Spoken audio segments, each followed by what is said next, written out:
part.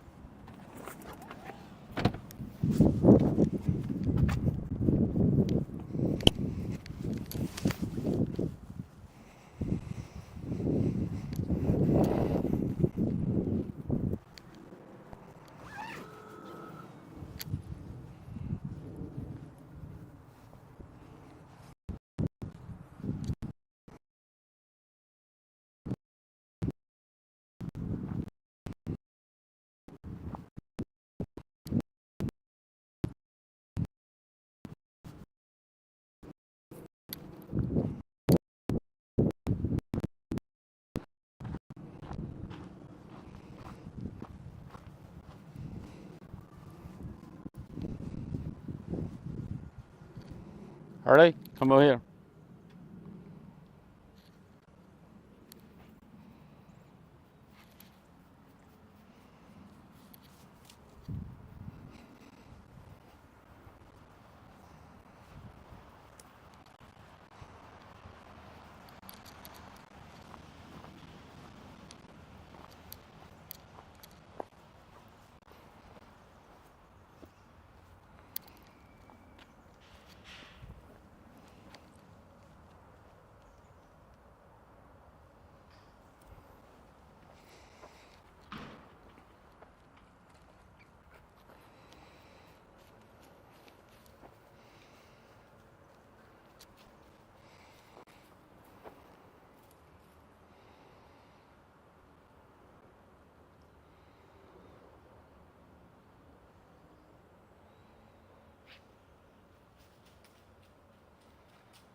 Harley?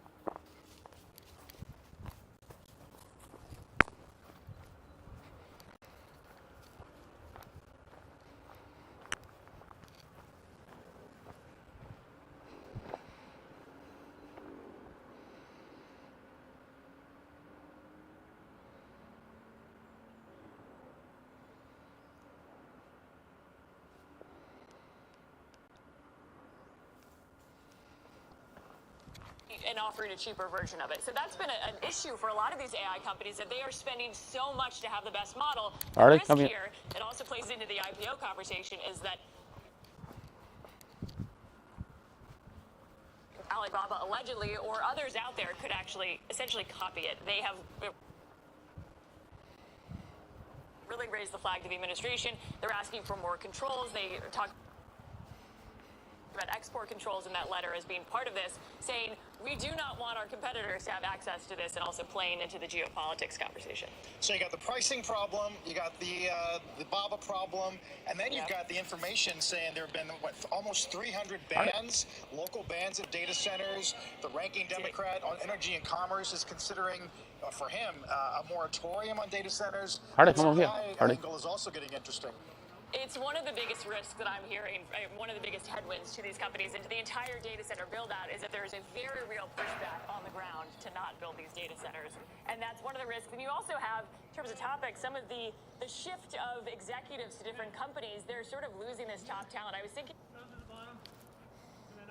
like, that's happening right now in AI. Later, Harley. These AI Later. executives moving every other minute. I mean, it's like we're watching either college basketball, college sports, or at least the NFL in terms of the salaries are more akin to the NFL right now. Well, much more lucrative than college sports. Yeah, right. That's pretty much anything. Yeah, exactly. Let's bring in Mike Santoli, talk about some of this interesting intraday action we've seen on the NASDAQ. Mike, what do you make of it? Yeah, I mean, obviously the market is still attempting to kind of walk away from danger through this rotation. So we're obviously in a more mature, ambiguous phase of the AI build-out. It's definitely winners versus losers, and we've narrowed down into this AI hardware memory type pricing power story. And, you know, what that means is the spenders are getting less for their dollar. You mentioned the possibility that maybe we're not going to be able to execute on all these planned new data centers next year when they're supposed to spend another $1 trillion. That might be a net positive if, in fact, the flow of money does not seem so quick. But, I'm looking at consumer having a very strong bid, even as Mag 7 is down 2%. I'm never in that camp that says a broader market is a better market, because sometimes it means it's going to be more volatile. It's sort of less sponsored by the biggest cap, sort of highest conviction names. But for now, it's working. Yields came off the boil. The PCE number came in roughly as expected. And there's been an issue with real inflation-adjusted Treasury yields going up. That's kind of knocked gold down. Arguably, that restrains equity multiples. So we'll see if all that continues to play through. Is that still true in this current market where a lot of the big cap names have been more volatile, fueled by some of the positioning and levered ETFs and things of that nature? Yeah, I mean, I think all of it does feed into this idea that it is a very twitchy market on some level, at least in isolated pockets. What has been remarkable is the way that just the dispersion, just one thing is up, another is down in this seesaw market. And so at the index level, S&P volatility has not actually broken containment. I look at credit spreads. High yield spreads are just a little bit off historic lows. So there's been a little bit of a turn of the screw on some of those metrics, but it's not really hurting that much. We'll see how quarter end goes next week, because there should be maybe a little bit of a reallocation flow out of equities. In fact, maybe we've been seeing that this week. Yeah, that was what JPM warned earlier in the week about sort of the global rebalancing. 165 billion by global institutions going into month-end, quarter-end. Mike, thanks. What an interesting market we have, as you point out. I would point out crude, too, which is up almost 3% from the lows of the session, as we've been getting some little tiny tape bombs regarding the Strait of Hormuz. We'll keep our eye on that. Let's get to the judge and the half. Back at Post 9. Carl, thank you very much. Welcome to the Halftime Report. Scott Wapner, front and center this hour. Micron's moment. That stock is surging after earnings. We will discuss and debate what all of it means for the AI trade, for the markets in general, because we do, as Carl said, have a very interesting session shaping up. Joining us for the hour, Josh Brown, Joe Terranova, Stephanie Link, Jim Leventhal. So Micron's moment is a good one, obviously, for that stock.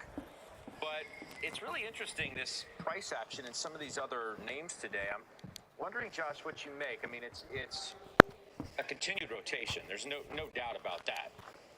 But if you thought that Micron was just going to, relaunch the entire AI space with their blowout quarter, not happening today. Oh, I disagree. Good morning. Well, look at the hyperscalers. That's not the AI trade.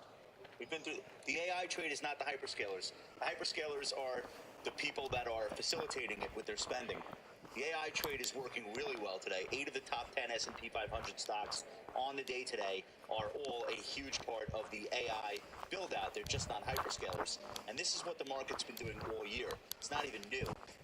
Look at our stocks today. Corning, Flex, Applied Materials, Teradyne, Caterpillar, Western Digital.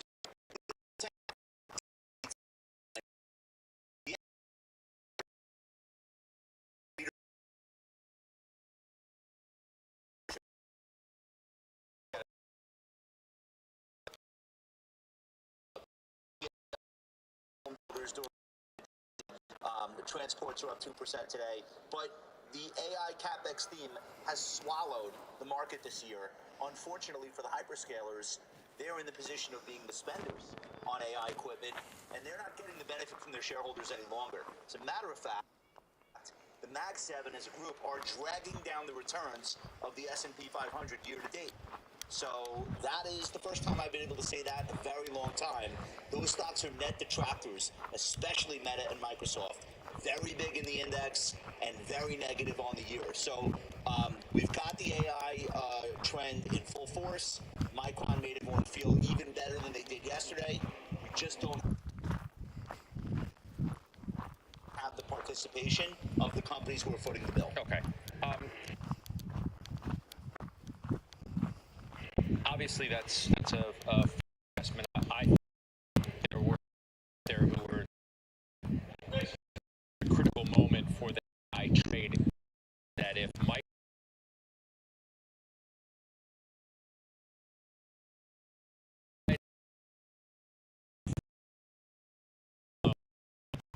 look.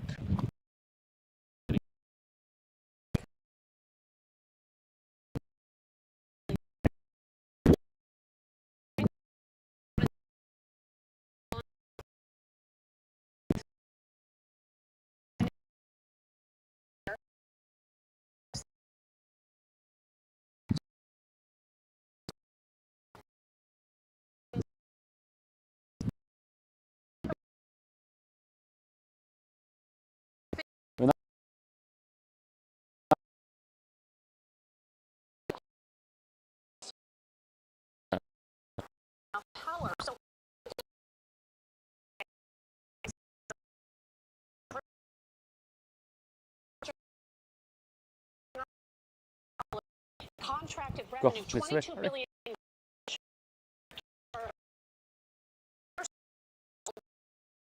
So this will go on for a long period of time.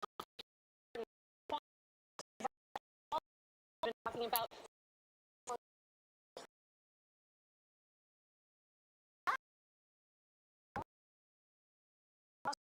5 years. On average, backlogs are growing any give and take 5-10% a quarter, year over year. You're on average up 35 to 40% in backlog growth, and it's only going higher. And I just say one last thing because it's really powerful and pun intended. Quanta Services, their total addressable market has gone from $960 billion between now and 2030 to $2.4 trillion. This is a very conservative management team. They have 70% of their customers are utility companies, and so they're benefiting, and all these other companies are as well.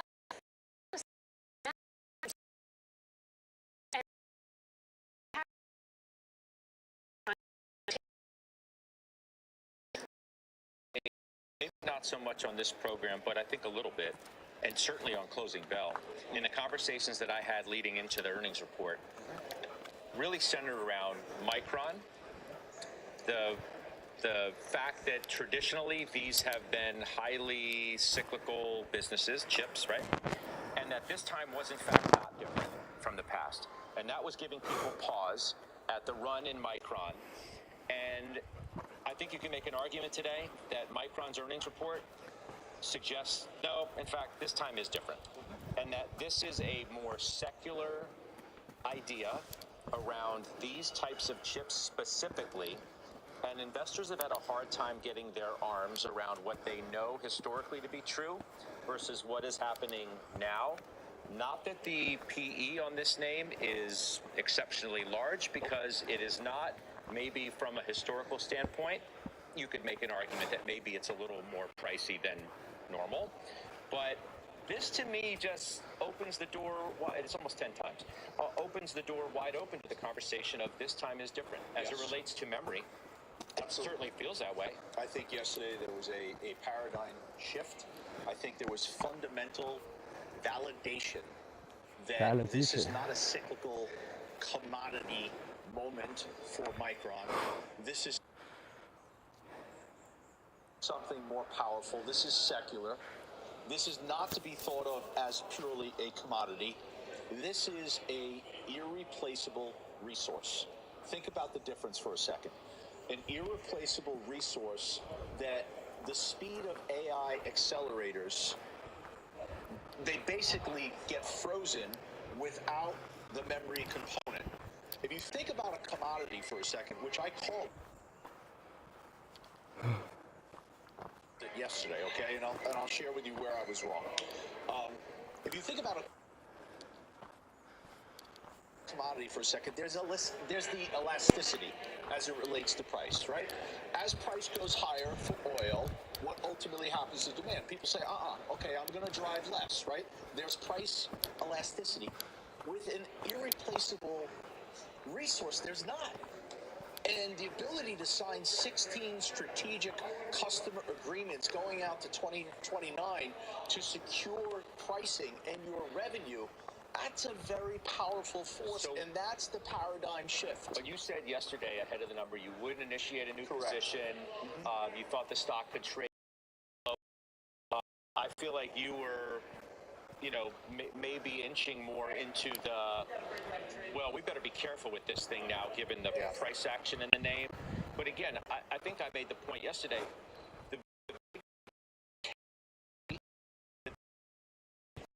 Had nothing to do with Micron, but a derivative of it.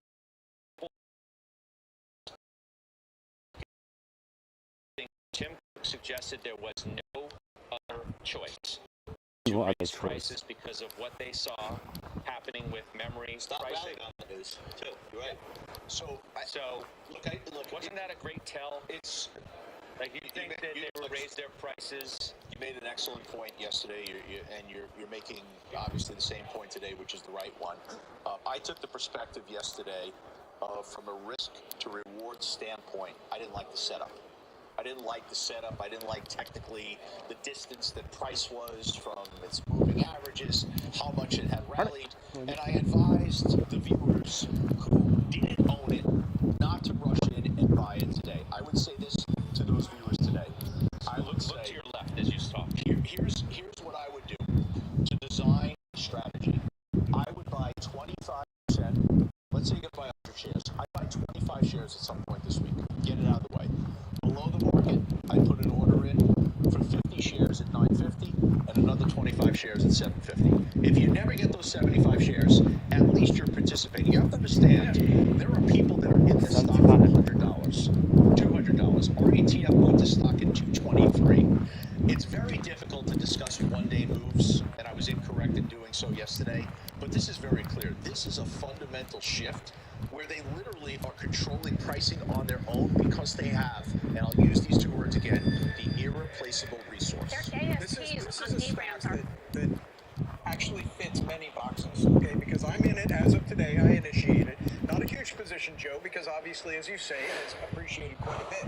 But I'll take the other side of the narrative that you laid out. Look at the time. Not to be provocative, but because what I believe is this is a cyclical stock. It's just a question of where we are in the cycle. And I would say, at worst, we're in middle innings. At some point, a replacement will come along. At some point, supply will pick up, but it's not anytime soon.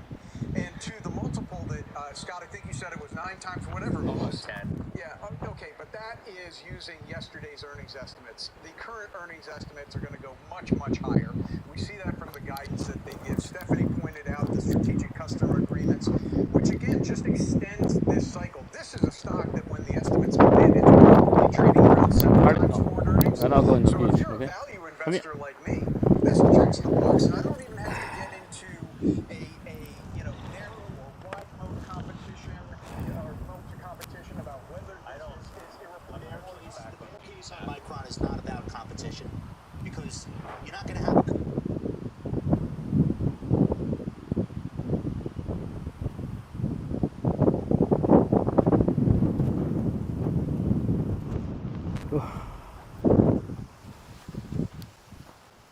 我觉得早晨的早盘还是大家有不同的这个想法的，因为不是所有的股票都在上涨，还是以芯片股为主，然后并没有很广泛的向各个行业去扩展这个涨幅，所以还是需要把昨天汤姆利他的一个 review 做一个分享吧。他昨天特意提到了会把标普的目标价位。目标指数提到8000，然后呢，年中的标普的目标位会上调到8000，从原来的7700。主要原因就是2027年的 EPS 整个的预期是上调的，然后呢，目标的市盈率反而是下调的，所以反映整个市场的健康。然后另外呢，整个年中的各板块的行情预估偏强。但是预期可能会有一些上下波动。今年的晚些时候可能会有几个考验，包括新的美联储的检验，这个 Walsh 是不是究竟在 inflation 和各种对于降息的很大阻力的这个目前市场条件下，它有什么样的动作？另外呢 ，IPO 是不是能继续解锁，包括 OpenAI、Anthropic， 然后呢，最后也就是 Iran 的这个。战争有什么样的持续的发酵？另外呢，就是要看好的板块，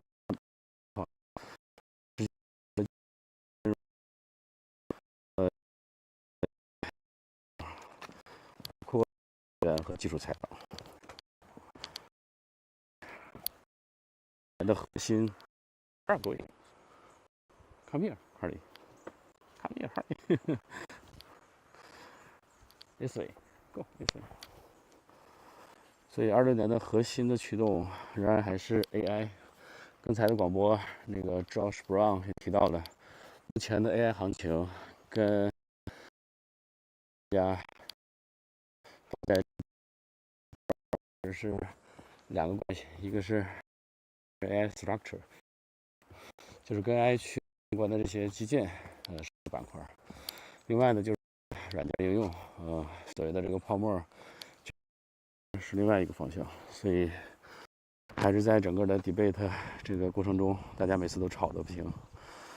所以这些板块呢，核心驱动还是 AI 和能源基建，包括华尔街的一些投行也转向了区块链，然后包括制造业的回流，这也是Trump 他一直倡导的，看具体的进展。所以目前的他们的持仓的大盘股 Top 5是 AMD、ANET、ANET 和高盛，PWR。另外呢，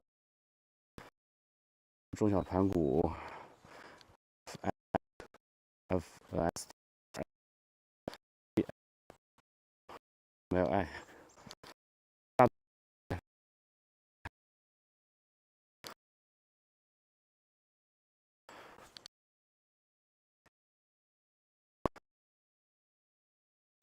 还有一些动能评级学习结合。一点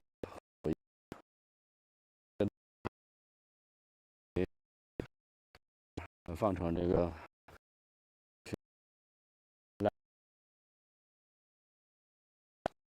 所以这个就是对于昨天汤姆利的一些分享。然后我觉得有必要还是把他的昨天的音频也再继续分享一下吧。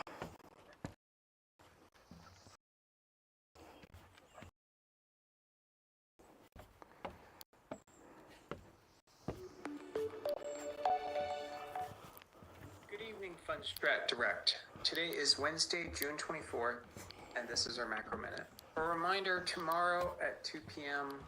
Eastern Time is our monthly macro update and top stock ideas webinar. But I'm going to give you a preview. It's really a mid-year update, and we're raising our year-end target for the S&P to 8,000 versus 7,700 prior. To give you some background, in December of this year, we said that this would be the wall of skepticism plus a new Fed, and we set a target of 7,700. And in December, our idea was that markets could still do well even after 3 years of strong gains because of AI and onshoring, and we'd want to be long tech, financials, industrials, small caps. Here we are today. PE is still expanding. The Iran war was the seventh black swan, and we've now seen many bullwhip, the inflation cycle, the fastest Fed hikes in history, the tariff wars of last year, U.S. bombing Iran's nuclear facilities, and of course the war this year. And despite all that, the market's median PE or equal weighted PE has actually fallen despite showing incredible resilience. And that's why this is the most hated V-shaped rally, because one would think we'd have a correction from all this. So we're raising our target. Now, I covered the earnings thing yesterday, but let me just recap. We thought 2027 earnings would be $352. Here we are mid-year, it's at $399 or up $48. And the market's multiple has actually fallen. So the stock market's cheaper today than it was on January 1. So let's review our target. Well, in December, we said we would use 2027 earnings, put a 22 multiple on it, and get a price target for year-end 2026 of 7,700. Now earnings are higher, and we're going to put a 20 multiple. So a 2 turns lower target PE, and we still get 8,000. So I think there's upside from here.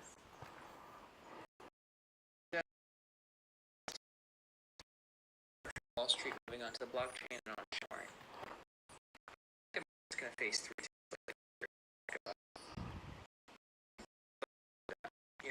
We know we're still in the up phase here, and then we think there's going to be a decline. It feels like a bear, but the bear market's already happened in a lot of groups. But I think the factors are the market will test a new Fed. It's a longer war caused supply disruptions, and we have some IPOs to digest. And margin debt year over year has jumped 55%. That's only happened 8 times in the last 50 years. And as you can sort of see on the 12-month and 6-month horizon, it doesn't necessarily bode well for stocks. And we know we have a new Fed, and I've covered the challenges he faces, especially after his first press conference, and he wants to redo the framework for the Fed, and yet he wants to get to 2%. But the market is now looking for hikes. This is a lot for the market to process, and we know the dot plots have already moved dramatically. This way, Harry.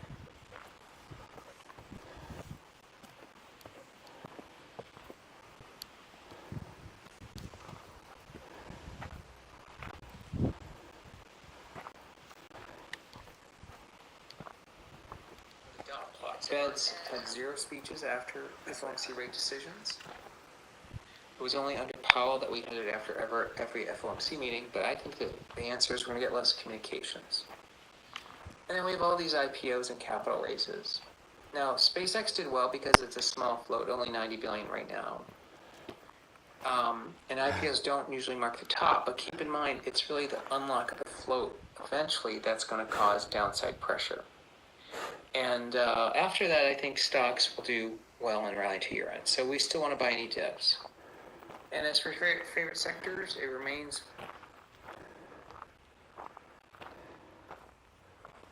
the groups we've highlighted. There is a generational tailwind here and labor shortage driving this, but ultimately, this is what we'd want to be overweight. Thanks for listening, and I'll speak to you soon. 汤姆利还是一直持续看多的，虽然说可能这个持续看多不能落到每一个投资者持有的每一个股票上，但是它会带动整体的这个投资氛围，包括新的资金涌入市场，所以我觉得市场里边还是难得有他这种完全坚持这个方向，然后持续有这个数据去支撑的，所以还是对今年的行情比较期待吧。然后还是继续 CNBC， 一会儿就回去工作了。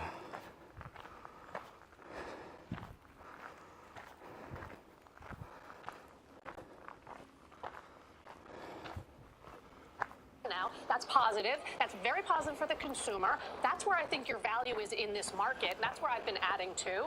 And I feel very confident about that. They continue to spend. Income was actually even better than expected today. Durable goods were good. And they're actually benefiting from all of this AI. But that's why you want to own industrials. You want to own consumer. You want to own the financials. They are acting very well. That's really very healthy. 31% of the S&P 500 are Mag 7.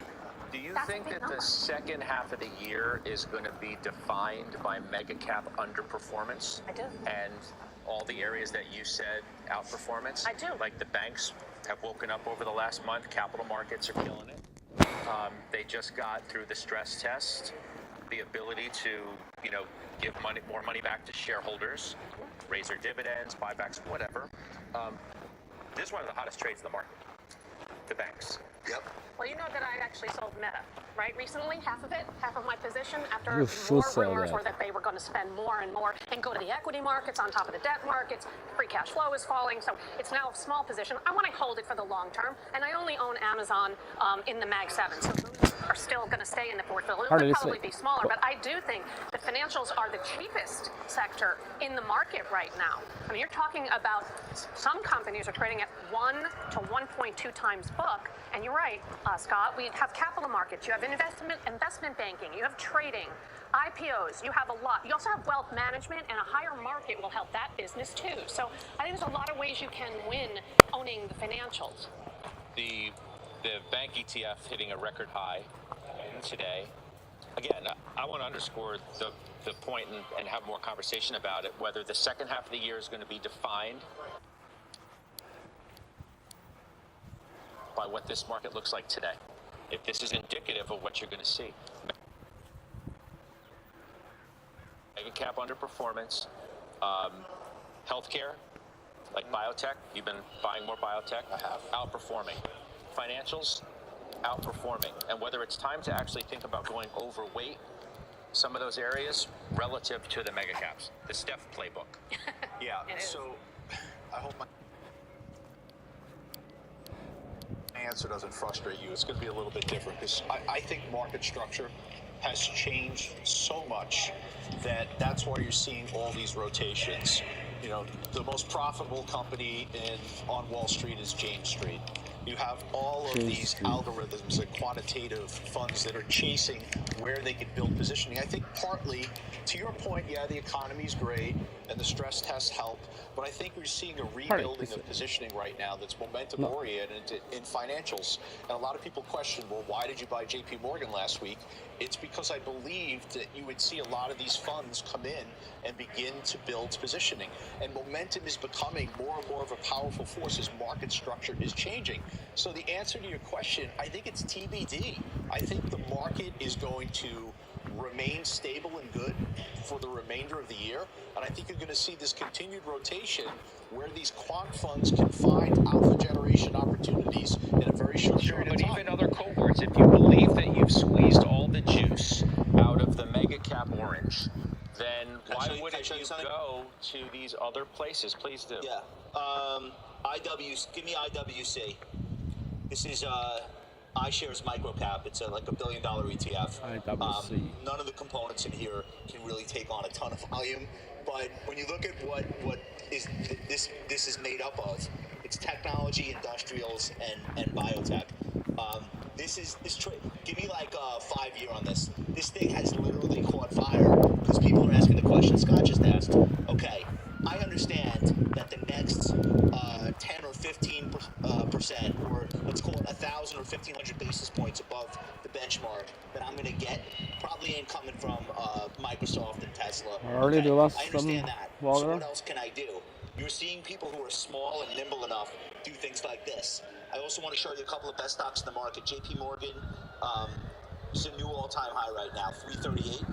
And the only real headline of any consequence is people talking about Jamie Dimon's retirement once again for the 900th time. CVS. Is anyone bullish on CVS that you've met? Anyone talking about this stock? Best stock in the market as we speak. This is a big enough market cap where a lot of people can make money. No. To answer your question, Judge, there's a Go back home. big market out there playing these breakouts, finding momentum in unexpected places like Microsoft, microcaps like healthcare, and I think that can continue.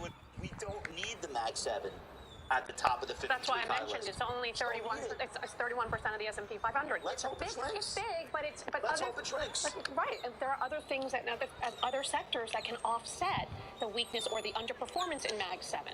Joe T's happy if that happens. Keep going. All right, we'll take a break. We'll come back. We'll talk about more committee moves that we have. We have our top calls of the day, best stocks in the market. Has some new names as well. We will discuss coming up.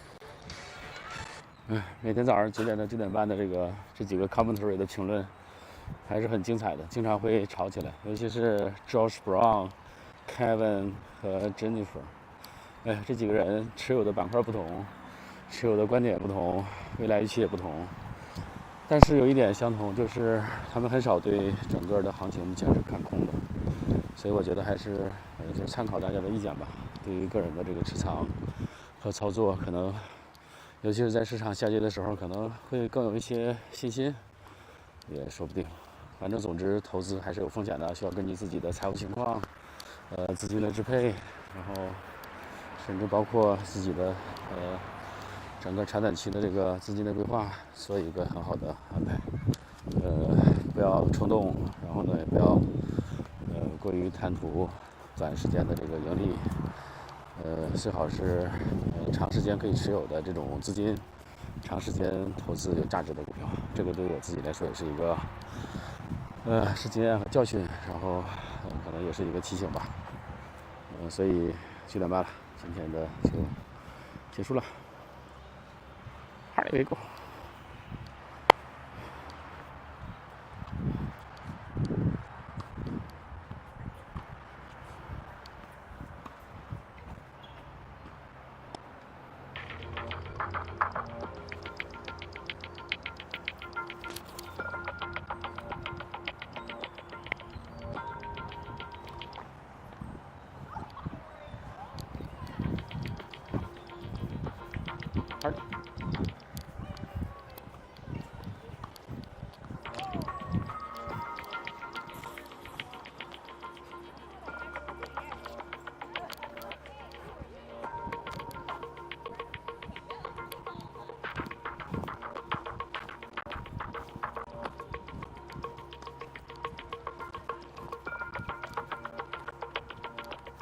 hardly. We just walked around. Go back home. Okay. Go back home and work.